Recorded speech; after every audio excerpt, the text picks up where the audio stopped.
There was a time, John, where no one talked about Hillsborough, no one. Like it, you know, I can remember a big spread in the Mirror, front page, inside, new revelations, if you like. It was down to Phil Skate and that.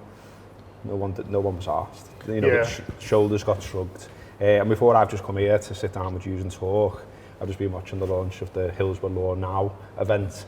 Loads of people speaking, Kenny Dalglish, Steve Rotherham, Peter Reid, Margaret Aspinall. Loads of people watching it online and talking about it. ITV there, BBC there. We've come a long way, haven't we? We have, yeah, and you're quite right to point out that for a long time, you know, there was, you know, people we've been met with silence and sort of disinterest, really. And I noticed, you know, obviously there's been a lot of talk online for people, so survivors and family members, you know, thanking, you know, younger people for coming in and bringing sort of new energy to the campaign and stuff like that, because that was very much needed, where it felt like, there was times where it felt very flat, times where it felt like all avenues had been explored, really. And so to get where we have now, albeit taken far too long and costing far too many people so much of their lives, is sort of remarkable, really, and is testament to people like Anne Williams, who've been rightly highlighted, but also, you know, what I liked about the Anne show that's been out this week is that so many other people who probably haven't had enough light shared on them, and look, it's difficult, and a lot of them probably wouldn't want it, and certainly weren't in it for that. But I thought one of the nice things was, you know, you heard a lot more about, you know, people who have been key in getting to us where we are today. Yeah, the Hillsboro Law thing, Phil, I guess to like wider world, can feel quite dry, and you know, it's legal and all that, obviously. But there's a really simple way of communicating what it's about, and that is the pain and the suffering that the families of people who lost people at Hillsborough suffered for all of those years. It's about preventing that again. It's that simple. You know what I mean? You don't need to get into what it is, how it works, and what it is. Like, that's why I just think everyone should be backing this. Everyone should be talking about it. Do the very bare minimum. Tweet it, talk about it, share it. And I don't know if, I mean, I was watching before I come here, as I said, and I don't know whether there is like something that they want us to do yet. I don't know if there's a petition. I don't know if they want us to lobby our MPs. I would guess that none of those things would do any harm, though. But yeah, it's just about being decent, essentially, isn't it? Yeah, writing a letter to your MP is never. Yeah, that's why I spoke to Marie Regal before. It's not out yet, so you wouldn't hear it. But she said basically, write to your MP is the thing. I reckon if it's a Merseyside MP, you probably don't need to. But I reckon there's a lot of ones around the country. If you're watching this around the country, write to your MP, and that will highlight it more, because the ones here know about it, don't they? And they don't need.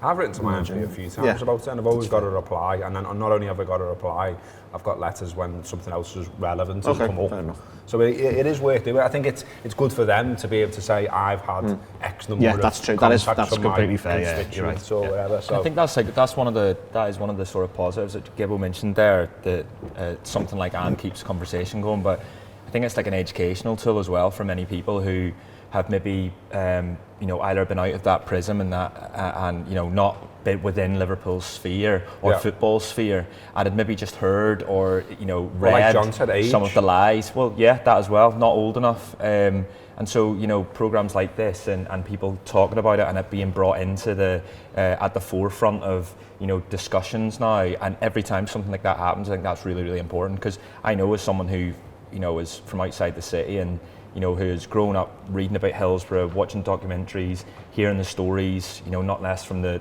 podcast that we did recently, and hearing just, the things that people have gone through over the past number of years.